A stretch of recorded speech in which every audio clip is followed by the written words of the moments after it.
tersangka Hasto ini akan segera gitu, dan hari ini KPK dengan berbagai macam surat-suratnya yang kemudian beredar, salah satu nama yang kemudian terkait di sana adalah tentang Hasto. Kasus korupsinya berkaitan dengan kasus yang sampai hari ini tidak selesaikan oleh KPK selama kurang lebih 5 tahun. Siapa itu? Kasus Harun Masiku. Minimal kembalikanlah keuangan negara gitu. Tapi pada satu posisi, yang rugi siapa? Apakah negara rugi karena kasus Harun Masiku? Kan enggak.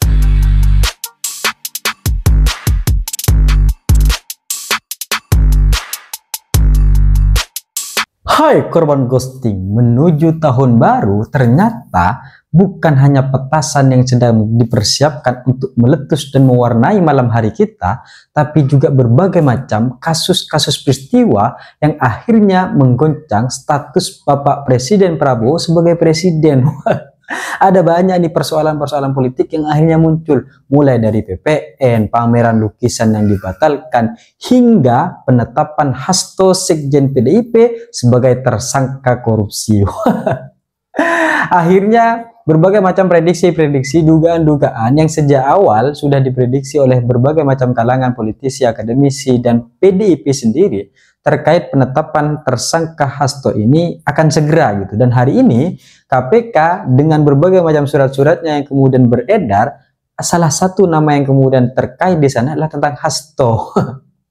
Kasus korupsinya berkaitan dengan kasus yang sampai hari ini tidak selesaikan oleh KPK selama kurang lebih 5 tahun. Siapa itu? Kasus Harun Masiku. Jadi kalau dari berbagai macam cerita-cerita yang pernah kita dengarkan terkait dengan Harun Masiku, sebenarnya ini kan terkait dengan kasus suap menyuap antara Harun Masiku sebagai politisi dan KPU Wahyu Setiawan sebagai penyelenggara. Karena pada saat itu ada salah satu politisi yang kemudian meninggal dan Harun Masiku ditetapkan sebagai PAW. Namun untuk menuju itu ada berbagai macam kerumitan-kerumitan yang dibuat. Dalam bangsa kita biasanya ada kalimat, kalau bisa diperumit kenapa harus dipermudah? Ini kan supaya ada berbagai macam negosiasi-negosiasi lain, sehingga ada yang namanya uang pelicin. Ini semacam transaksional fee, sukses fee lah, semacam uang kesuksesan agar kemudian apa yang seharusnya dia dapatkan, ya didapatkan gitu. Nah, sama halnya terkait dengan Harun Masiku. Harun Masiku yang seharusnya ditetapkan sebagai anggota DPR, sebagai PAW karena salah satu anggotanya meninggal pada saat itu, sehingga Harun Masiku lah yang kemudian masuk. Namun untuk mendapatkan itu ternyata ada berbagai macam jalan-jalanan yang melintang, belokan-belokan yang tajam, sampai pada satu titik Harun Masiku harus mengeluarkan uang agar status yang kemudian harusnya didapatkan dapat diberikan oleh KPU. Sampai akhirnya ternyata terjadilah suap menyuap antara Harun Masiku dan Wahyu Setiawan. Yang hari ini kasus Wahyu Setiawan sudah selesai. Jadi Wahyu Setiawan akhirnya dipenjara karena kasus ini gitu kan, setelah dia menjabat KPU. Tapi Harun Masiku tidak ditemukan. Dan sampai sekarang akhirnya dari berbagai macam kasus-kasus ini, di setiap momentum-momentum politik, di setiap momentum-momentum pemilu, pasti kasus Harun Masiku akan selalu menggema di telinga-telinga kita di berbagai macam pemberitaan-pemberitaan. Seolah-olah pemerintah atau KPK gagal untuk kemudian menangkap si Harun Masiku. Ini antara gagal atau memang tidak berniat untuk ditetapkan. Karena mau bagaimanapun pistol yang sakti ketika dia ditodongkan saja, bukan ditembakkan. Sama halnya dengan hari ini, ternyata Hasto Kristianto ditetapkan sebagai tersangka. Pertanyaannya adalah kenapa Hasto baru ditetapkan sekarang? Kok bukan dulu-dulu saja gitu? Kalau memang yang bermasalah adalah si Hasto gitu. Kenapa harus baru sekarang? Di saat Harun Masiku tidak dapat ditangkap, tapi di satu sisi Hasto ditetapkan sebagai tersangka. Dan ini baru ditetapkan sekarang. Kenapa gak dari dulu aja ketika kasus ini dari awal gitu? Dan dari berbagai macam hal-hal ini akhirnya ada berbagai macam perspektif pandangan yang kemudian mengarah kepada salah satu kalimat politisasi KPK. Seolah-olah KPK yang kemudian bisa menangani berbagai macam kasus, bisa mengintervensi, bisa mewawancarai, menangkap dan menetapkan orang-orang sebagai tersangka, ini digunakan sebagai alat politik untuk kepentingan-kepentingan seseorang. Jadi kalau ada cerita bahwa KPK ini diwujudkan agar kemudian berbagai macam kasus-kasus korupsi di Indonesia ini hilang dan tidak ada, akhirnya sampai pada satu titik rasa-rasanya visinya berubah. menjadi visi untuk menjalankan apa yang menjadi keinginan Jokowi.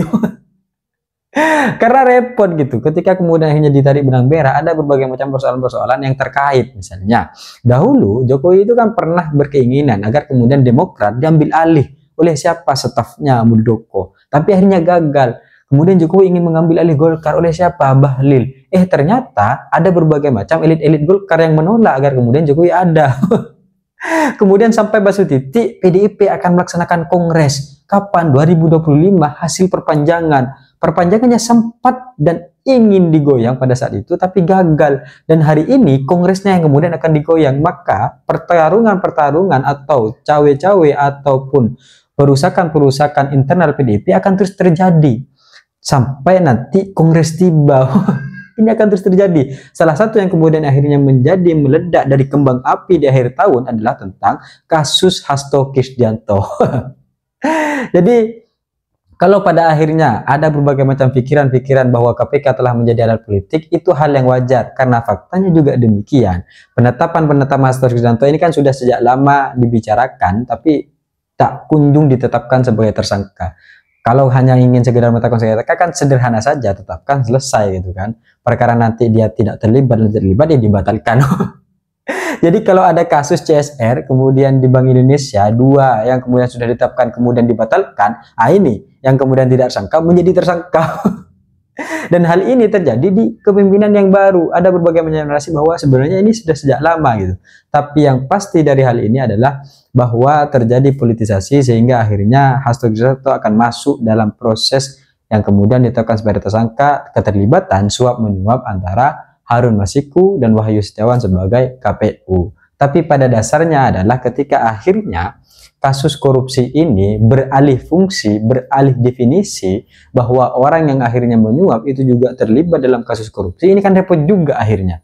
Kalau semuanya yang kemudian akhirnya pejabat-pejabat negara kita ya mengatakan bahwa saya menerima karena saya diberikan. Ini kan repot nih. Padahal penyelenggaranya adalah negara. Kenapa negara yang kemudian harus memberikan berbagai macam kesalahan-kesalahan kepada si penyuap?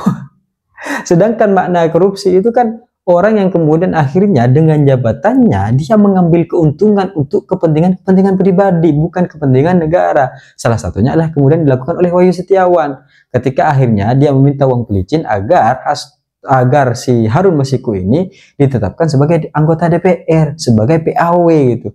Tapi harus ada uang pelicinnya dulu. Ini kan ya sebenarnya yang kampret ya, si pejabat negaranya gitu.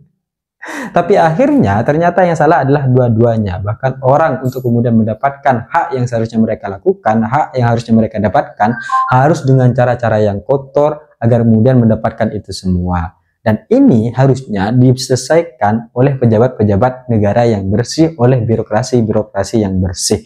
Kalau pada akhirnya terus demikian, maka sampai kapanpun KPK akan terus menjadi alat politik, kepentingan penguasa, kepentingan orang-orang yang punya kepentingan secara politik. Dan ini gak akan pernah selesai persoalannya kalau terus demikian.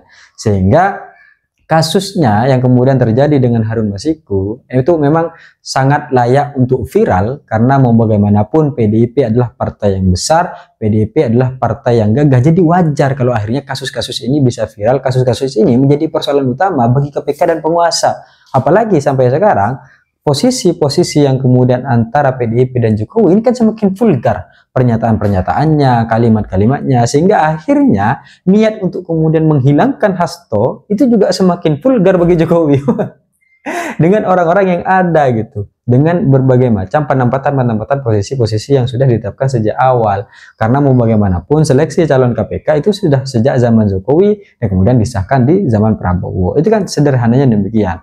Sehingga dari kasus-kasus ini ada berbagai macam persoalan-persoalan yang harusnya menjadi pelajaran bagi bangsa kita untuk kemudian mendefinisikan apa sebenarnya korupsi dan apa tugas pokok fungsi yang kemudian dilakukan oleh KPK. Apakah kemudian KPK lembaga independen di bawah naungan pemerintah atau seperti apa? Karena ada berbagai macam perbedaan-perbedaan yang terjadi, tapi dalam satu posisi yang sama. Beda lembaga, posisi kerjanya juga sama. KPK, Kejaksaan, Kepolisian bisa melakukan berbagai macam hal terkait dengan korupsi. Tapi pada akhirnya semuanya hanya menjadi alat politik yang tidak menyelesaikan persoalan di bangsa ini.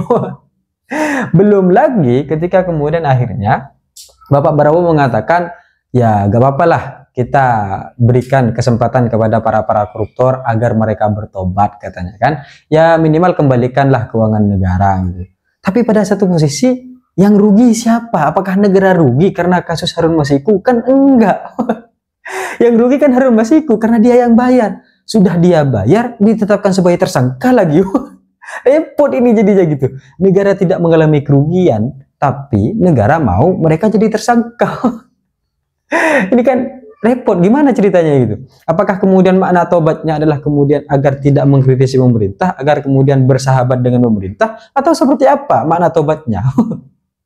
Sebenarnya kan tinggal dikembalikan, atau negara yang harus mengembalikan uang kepada Harun Masiku. Setelah dia gagal jadi DPR dan ditetapkan sebagai tersangka, malah diperas lagi untuk mengambil keuangan negara. Harusnya Harun Masiku yang kemudian mendapatkan uang negara.